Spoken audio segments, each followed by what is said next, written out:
I took a piece of white paper, took some soap, and rubbed it on the back of the white paper, and when we had a break out of our cell, I took that white paper and set it over the top of my jail cell and said, Black Panther Party, Jefferson County Jail.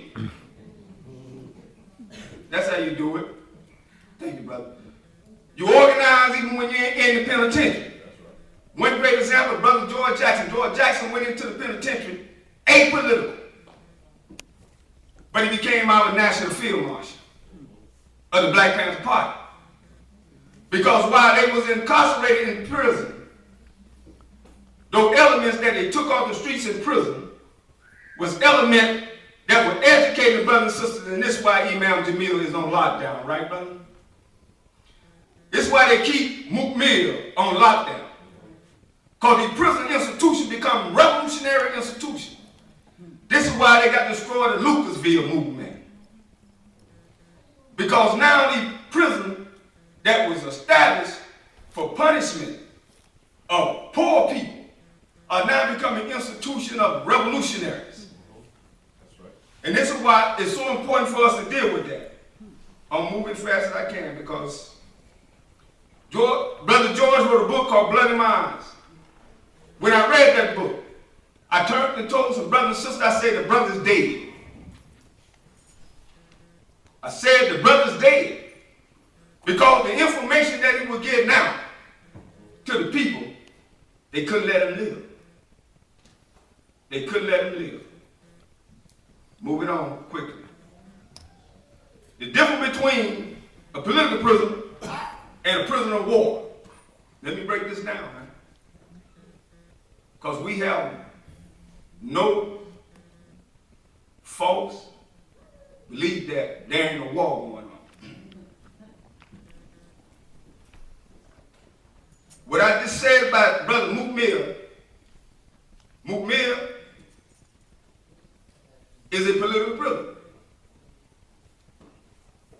But my brother, Matulu Shakur, Brother Corley are prisoners of war. What it says about a prisoner of war. It says a prisoner of war, these are people who are members of oppressed nation who consider that the nation are at war with the United States or who are building towards such a war. Under international law, the people have a right, the oppressed nation have a right to wage a war even though the nation they wage a war against do not recognize that war. Mm-hmm.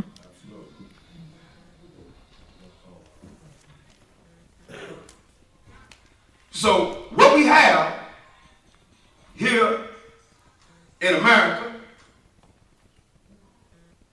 we have political prisoners and we have prisoners of war.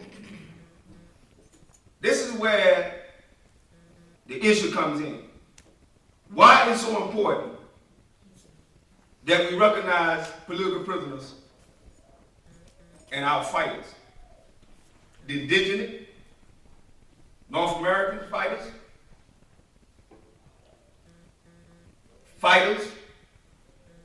of all colors. Why we have to recognize them? Because to recognize them is to let the country know that we have political prisoners here in America. The propaganda has made all of our freedom fighters criminals. The propaganda has said that Mumia is a cop killer.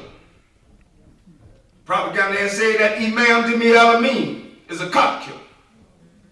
The propaganda has said that many of our fighters are cop killers, murderers, bandits, and robbers. And because we do not have a strong apparatus to combat the propaganda that this capitalist, imperialistic, racist society has set up, I commend the Fight Back Committee. I tell anybody, you don't like what I'm saying, I don't care. Because if you run your mouth and you ain't doing nothing, you break your wind at the face.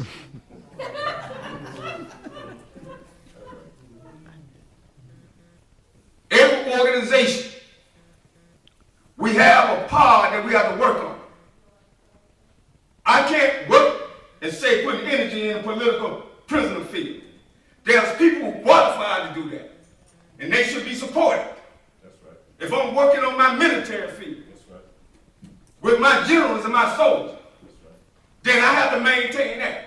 If I'm working on my political field, in terms of my propaganda, I have to maintain that. If I'm working on my economical field, to fund our movement, then I have to work on that. Everybody can't work around the political prisoner issue, and no organization that's doing it, I give them credit. Thank you very much, Fight Back. Thank you very much. Because you have to stand on what you believe in. And I'm saying it from experience.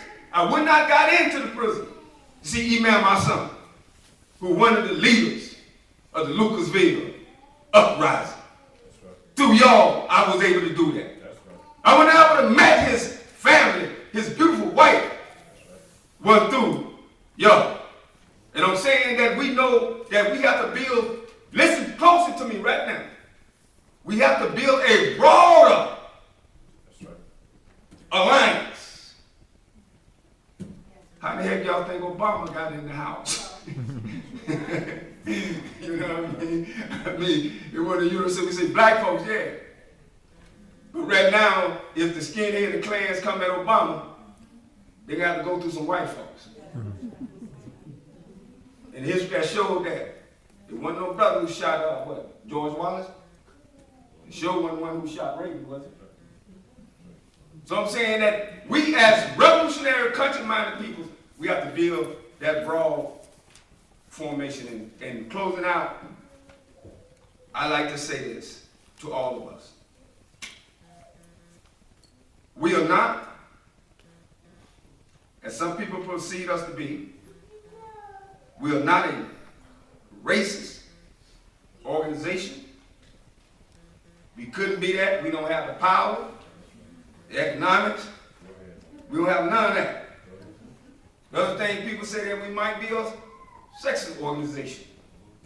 I don't think so. We got sisters in our formation that if they give a command and order, they don't follow it, then we deal with the brothers like if he was dealing with a brother. People say that we are haters. Yes, we do. We hate Zionism. Make it clear. We hate Zionism. We believe that the Palestinian people have a right. All right. Absolutely.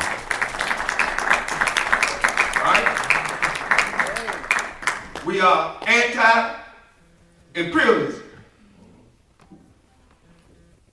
We are anti-capitalism. And I already made it clear we definitely anti-sexism. As a member of the new Black Panther Party in our formation, I end this by saying this. A lot of people don't understand the formation, so you hear it from me. My name is Brother Abdul Qahhar. I'm the chairman, Cleveland, on the Midwestern Regional Chairman, and I sit on the National Central Committee. So I'll make it clear. We are nothing new under the struggle. Our first formation of our organization started in Lowndes County, Alabama. We called the Black Panther Party under Fannie Lou Hammond movement, under Lawrence County organization, Freedom Organization. And the Black Panther was used then as a symbol. Because prior to then, before the racists used the donkey, the jackass, the working people that they ride their back every day, they had a white rooster called a white cock. That was the first formation of the Black Panther Party. Second formation was in New York City with Queen Mother Moore and my great brother, Brother Mike Stanford, who is now Dr. Muhammad Ahmad. That's right. That was the second formation. We still in the movement of forming a party. Then our third formation was in San Francisco. Still in formation. And then our third was in San Francisco. Ended up coming from San Francisco to